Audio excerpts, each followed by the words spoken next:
My name is Madison Reed. I'm 31 years old, and 15 years ago, my parents threw me out of the house when I was just 16, all because of my younger sister. Last week, I stood in the living room of that same house, the house they chose over me, holding the keys in my hand, while my parents stared at me like they were seeing a ghost. They thought they owned everything. They didn't know the truth. And when they finally realized why I was there, my mother's hands started shaking so badly she had to sit down. Before I tell you what happened next, if you enjoy stories about family drama, betrayal, and real-life justice, take a second to like and subscribe, but only if this story really resonates with you. Also, I'm curious, where are you watching from right now? And what time is it there?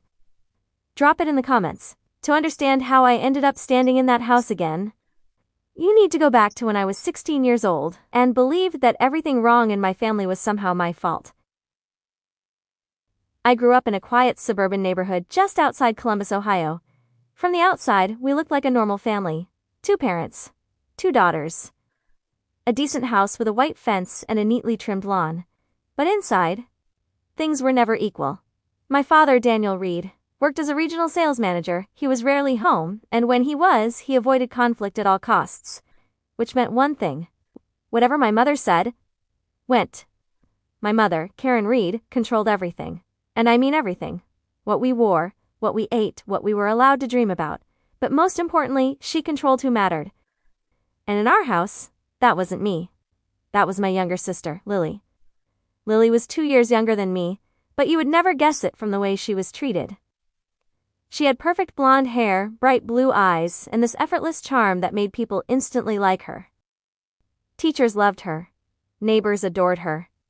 My mom worshipped her. Lily just has something special, my mother would say to anyone who would listen. She's going to do big things. And me?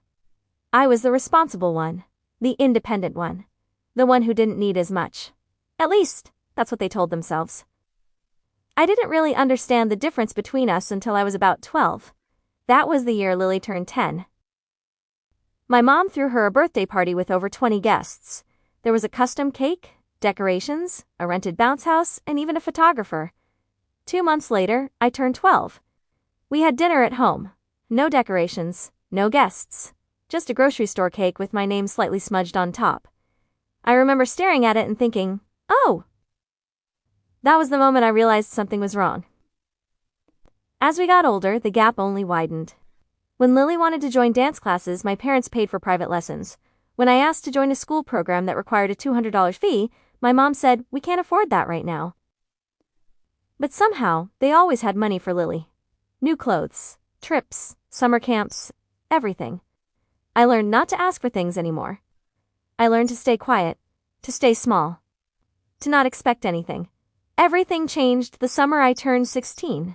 That was the year I got accepted into a pre-college program at Ohio State University. It was a 6-week academic program for high-achieving students. I had worked for it. Late nights studying, perfect grades, recommendations from teachers, and I got in. Not only that, I got a partial scholarship. I was so proud of myself. For the first time in my life, I felt like maybe I was actually good at something. I made the mistake of telling my family. At dinner that night, I placed the acceptance letter on the table. I got in, I said. My voice was shaking, but I was smiling. I'm going to Ohio State this summer. My dad glanced at the paper. That's great, he said, but he didn't look up for long. My mom barely reacted. Lily, however, suddenly leaned forward. Wait, she said. I thought we were going to California this summer. My mom turned to her immediately. Oh, honey, we still are. I frowned. What? Mom looked at me like I was the one being unreasonable. Lily has a dance competition in Los Angeles, she said. We already planned the trip. It's 6 weeks, I said. I won't even be here. That's exactly the problem, my mom replied.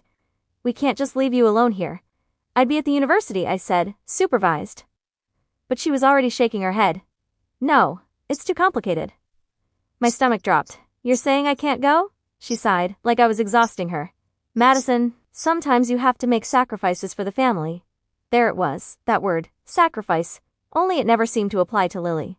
For the first time in my life, I didn't stay quiet. No, I said. The word came out before I could stop it. The entire table went silent. My dad slowly looked up, my mom's eyes narrowed. Excuse me? She said. I earned this, I said, my voice trembling. I worked for it, I'm going. My mom leaned back in her chair. And the look on her face, I had never seen it before. Cold. Final. If you can't put this family first, she said slowly, then maybe you shouldn't be part of this family. At 16, I thought she was just angry. I didn't realize she meant it. 3 days later, I came home from my part-time job to find my belongings sitting on the front porch, 2 suitcases, a backpack, and a trash bag filled with clothes. The front door was open. My mom stood inside, arms crossed. You can't be serious, I said. She didn't hesitate. You made your choice. My heart was pounding. I said I wanted to go to a school program. And I said this family comes first. Behind her I could see my dad standing in the hallway. He didn't say anything. He didn't move. He just watched. I looked past her. Lily? I called. For a moment I saw movement upstairs. A shadow in the window. She was watching. But she didn't come down.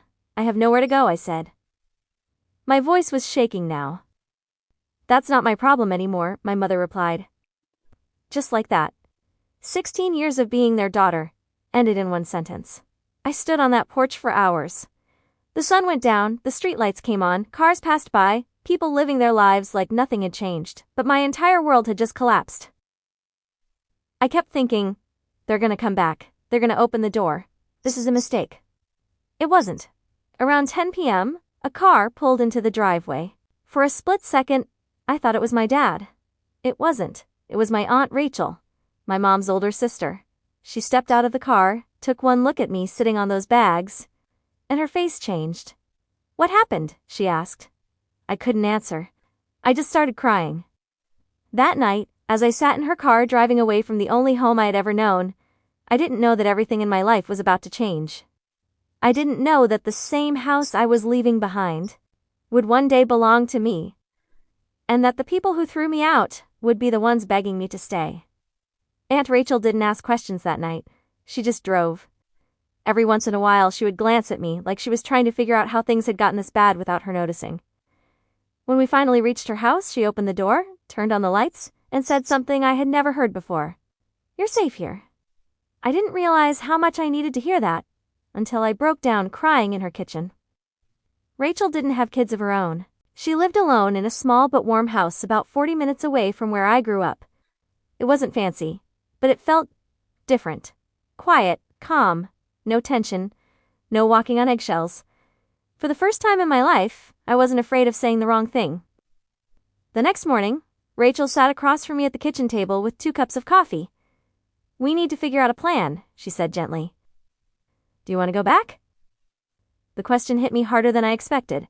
You thought about my mom, about the porch, about the way she looked at me like I didn't matter. No, I said quietly. Rachel nodded. Then you don't go back. Just like that. No guilt, no pressure, just a choice. That was the moment my life split into 2 parts, before and after. The next 2 years were the hardest of my life. I transferred schools, I picked up extra shifts at a local diner. Late at night. Sometimes I was so exhausted I fell asleep at the kitchen table. But Rachel never once made me feel like a burden. Not once. She showed up to my school events. She helped me fill out college applications.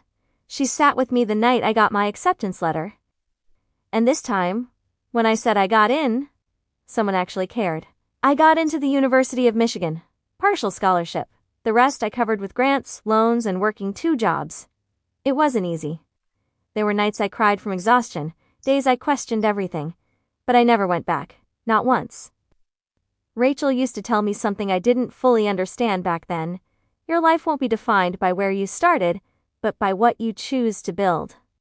I held on to that. By the time I graduated at 22, I had a degree in finance and an internship at a mid-sized investment firm in Chicago. It wasn't glamorous, but it was a start. The first time my parents reached out was a year later. I was 23. I got a message from my mom. Subject line, checking in. The email was short. Hi Madison, we haven't heard from you in a while, hope you're doing well, let us know if you'd like to reconnect. No apology, no acknowledgement of what happened, just like nothing had ever occurred. I stared at it for a long time, then I deleted it. The second time was different. I was 25. This time, it was my dad. He called. I almost didn't answer, but I did. Madison, he said. His voice sounded older. We could really use your help. There it was. Not we miss you, not we're sorry. Help. He explained that things had gotten difficult, medical bills, debt, they were behind on mortgage payments, they were about to lose the house, the same house. I listened quietly. Then I said, I'm sorry you're going through that, and I hung up. I didn't feel guilty, just clear. Years passed. I worked my way up. Analyst, senior analyst, then portfolio manager. I learned everything I could, took risks, made smart decisions, built connections. By 29, I had enough saved and invested to start something of my own. A small real estate investment company. At first it was just 1 property. Then 2. Then 5. I reinvested everything, worked non-stop, and slowly, it grew. Then one day I saw an address in a foreclosure listing, an address I knew by heart, my childhood home. I stared at the screen for a long time, the same house, the same porch, the same place where everything ended. Or started. The bank had taken it. Auction scheduled in 2 weeks. I don't know what made me do it. Maybe it was curiosity, maybe it was closure, maybe it was something deeper. But I placed a bid, and I won. The day I got the keys, I sat in my car outside the house for almost 20 minutes. Just staring. Nothing had changed. Same paint, same windows, same front door. But everything was different. I walked up to the door, unlocked it, stepped inside. And then I heard voices. Hello? My mom called from the living room. I froze. They were still there. Apparently the bank had given them a short grace period to vacate. They weren't supposed to be there. But they were. I stepped into the living room, and suddenly, time folded in on itself. My mom turned around first, then my dad, then Lily. For a second, no one spoke, they just stared at me, like they were trying to understand if I was real. Madison, my mom whispered. I didn't smile, I didn't move closer. I own this house now, I said calmly. Silence. My dad frowned. What do you mean? I held up the keys. The bank sold it, I bought it. My mom actually laughed. A short, disbelieving sound. That's not funny. I'm not joking. That's when it hit them. You could see it, the shift, the realization. My mom's hand went to the back of a chair. She had to steady herself. No, she said. No, that's not possible. I looked around the room. Same couch, same pictures on the wall, but they looked smaller somehow. You have 48 hours, I said. The bank already gave you notice. I'm just honoring the timeline. Lily stepped forward. Madison? Her voice was softer than I remembered. Different. I looked at her. Really looked. She didn't look perfect anymore. She looked tired. Can we talk? She asked. My mom cut in immediately. This is ridiculous, she snapped. You can't just come in here and throw us out. We're your family. Family. That word again. I met her eyes. You stopped being my family when you put my things in garbage bags and left me on the porch. The room went silent. My dad looked down, just like he used to. My mom opened her mouth, but no words came out. Lily spoke again. We didn't know things would end up like this, she said quietly. I shook my head slightly. No, I said. You just didn't think it would affect you. That landed. For the first time, my mom didn't argue. Instead, her voice changed, softer, almost desperate. Madison, we made mistakes, she said. But we can fix this, we can start over. I felt something shift inside me. Not anger, not even sadness, just distance. You had 15 years to fix it, I said. Silence again. I placed the keys on the table. You have 48 hours, I repeated. After that, the locks get changed. And then I turned around and walked out. I didn't look back. 2 days later, the house was empty. No dramatic goodbye, no apology, no closure conversation. Just gone. I walked through the rooms one last time, the kitchen, the hallway, the porch, that porch. I stood there for a moment, the same spot where I once sat with 2 bags and nowhere to go. And I realized something. I didn't feel anger, I didn't feel revenge. I felt free. A week later I got an email from my mom, subject, please. I opened it, read it once, then closed it. I didn't reply. A month later I got a message from Lily. Short, simple, I'm sorry for everything.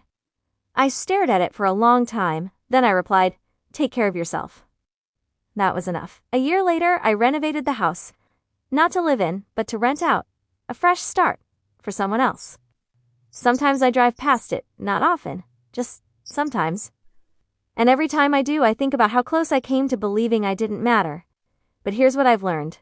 Your worth isn't decided by the people who failed to see it. And family isn't about who shares your last name. It's about who shows up when you have nothing. If this story resonated with you, if you've ever had to walk away from people who were supposed to love you, you're not alone.